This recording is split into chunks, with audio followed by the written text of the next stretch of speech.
Olá pessoal, sejam muito bem-vindos de volta. Dando continuidade à nossa segunda aula, vamos falar do teorema trabalho-energia. Nós vimos, pessoal, que quando nós temos um corpo sob a ação de várias forças, nós podemos calcular o trabalho que é realizado sobre esse corpo simplesmente calculando o trabalho realizado pela força resultante. O que o teorema trabalho-energia diz para a gente é que o trabalho da força resultante sobre uma partícula pode ser calculado pela variação da energia cinética da partícula, ou seja, o trabalho dessa força resultante vai ser igual à energia cinética final menos a energia cinética inicial da minha partícula.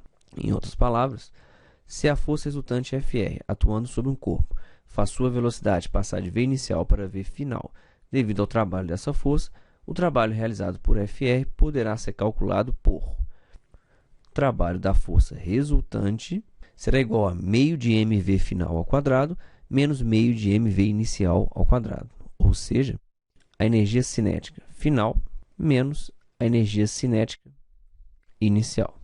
Uma observação, pessoal: esse teorema é válido para forças constantes ou forças variáveis. Ele é muito útil quando queremos calcular o trabalho de forças como tensão e força de atrito. Vamos para um exemplo. Um bloco de 10 kg que se desloca em uma trajetória reta e horizontal possui uma velocidade inicial de 4 metros por segundo quando sofre a ação de uma força resultante e passa a se mover na mesma direção com uma velocidade final de 5 metros por segundo. Qual foi o trabalho realizado pela força resultante sobre o bloco? A energia cinética inicial do bloco, massa, velocidade inicial ao quadrado, sobre 2, será dada por 10 vezes 4 ao quadrado, dividido por 2. Isso aqui será igual a 5 vezes 16, que dá 80 joules. A energia cinética final será a massa do bloco, velocidade final ao quadrado, dividido por 2, 5 vezes 25, que é igual a 125 joules. Aplicando o teorema trabalho e energia, então W será 125 menos 80, teremos um trabalho de 45 joules. A segunda parte do teorema trabalho e energia se refere ao trabalho de uma força conservativa. Quando um corpo está submetido a uma força conservativa, por exemplo, a força gravitacional, pode-se calcular o trabalho realizado por essa força como sendo a variação da sua energia potencial, ou seja, o trabalho realizado entre as posições inicial e final será dada por W igual a energia potencial no ponto final menos energia potencial no ponto inicial. Pessoal, o trabalho de uma força conservativa implica em algumas situações. O trabalho pode ser calculado como a variação da energia potencial. Eu preciso conhecer apenas a energia final e a energia inicial, e o trabalho realizado independe do caminho ou da trajetória que a partícula descreve. Força gravitacional, a força elétrica e a força elástica são exemplos de forças conservativas. O trabalho realizado por essas forças será a diferença da energia potencial final menos a energia potencial inicial. Vamos para um exemplo. Uma caixa de 100 kg é içada por um guindaste do solo até uma altura de 50 metros. Determine o trabalho da força peso sobre a caixa. Temos aqui o solo, a nossa caixa, que será içada até uma altura de 50 metros. No solo, pessoal, a energia potencial da caixa vai ser zero e no ponto mais alto da trajetória, a nossa energia será dada por mgh. Então, nós teremos a massa 100, a gravidade é 10 e a altura 50 metros. Ou seja, nós teremos 50.000 joules ou 50 quilojoules. Como ele pede o trabalho da força-peso, pessoal, que é uma força conservativa, nós podemos utilizar que o trabalho será igual à variação da energia potencial gravitacional.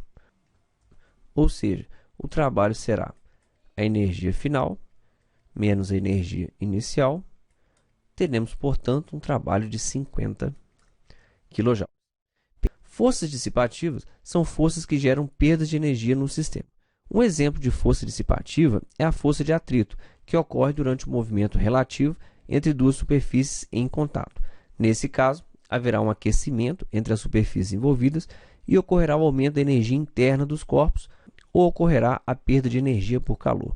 Pessoal, as forças dissipativas, elas retiram energia do sistema. Em geral, a energia retirada do sistema se transforma em energia interna, elevando a temperatura dos corpos, ou ela é dissipada na forma de calor para o meio ambiente. Em física térmica, é muito comum a unidade de caloria. A nossa conversão de caloria para joule será dada por uma caloria, aproximadamente igual a 4,18 joules. Vamos para um exemplo. Um bloco de massa 4 kg é lançado sobre uma superfície que possui atrito apenas no trecho AB da figura. O bloco entra pelo ponto A com uma velocidade de 10 metros por segundo e sai pelo ponto B com uma velocidade de 4 metros por segundo.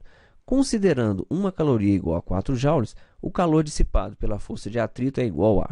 Das forças que atuam sobre o bloco, nós teremos o peso, teremos a normal e teremos a força de atrito. Percebam, peso e normal se anulam e a força de atrito vai ser a própria força resultante. Então, nós podemos calcular o trabalho da força de atrito como sendo a variação da energia cinética do bloco.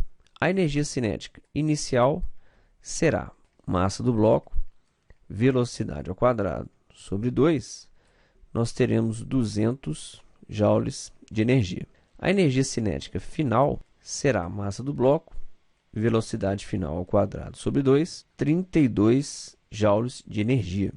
Ou seja, o trabalho da força de atrito será 200 menos 32, 168 joules. Convertendo para calorias, pessoal, nós teremos um calor de 168 dividido por 4, que corresponde a 42 calorias. Resposta, letra D. Vamos para outra questão. Petrobras 2018, engenheiro de petróleo júnior. Um corpo de massa igual a 20 kg se movimenta no plano horizontal no sentido de oeste para leste, com velocidade igual a 14,4 km por hora. Uma força variável passa a agir sobre esse corpo, de modo que o trabalho total realizado por ela é de 90 joules, e o corpo se move agora de sul para norte. Desprezando todas as forças dissipativas, qual é o módulo da velocidade final do corpo? A questão nos informa que o corpo possui uma velocidade inicial de 14,4 km por hora. Inicialmente, vamos converter para o sistema internacional, vou passar para metros por segundo, nós teremos uma velocidade, portanto, de 4 metros por segundo. Aplicando o teorema trabalho, variação da energia cinética, nós teremos o trabalho realizado foi de 90 joules, energia cinética final, massa, velocidade ao quadrado sobre 2, menos massa, velocidade inicial ao quadrado sobre 2. Posso simplificar esse 20 com o 2 e posso simplificar o 10 com o 90. Nós teremos 9 igual a v ao quadrado menos 16. Passo o 16 para o lado esquerdo. V2 será 16 mais 9, que dá 25. Extraio a raiz. A nossa velocidade final será de 5 metros por segundo. Resposta, letra D. Por fim, vamos para a questão da FGV de 2022 para o cargo de papiloscopista. Questão modificada. A figura mostra um círculo APBM de centro em C. A carga Q maiúsculo está fixa no ponto médio do segmento MC. A carga Q minúsculo, inicialmente em A, vai se deslocar até B. O trabalho realizado pela força de origem elétrica, guardem essa informação, que atua sobre a carga Q minúsculo, vale W quando ela se desloca ao longo do diâmetro. Então, quando a carga se desloca ao longo do diâmetro, eu tenho um trabalho que vale W. O trabalho vale W' quando ele se desloca ao longo da linha quebrada APB. Então, quando ele se desloca ao longo de APB, eu tenho o trabalho valendo W'. E o trabalho vale W duas linhas quando a carga se desloca ao longo do arco AMB. eu tenho um trabalho W, duas linhas.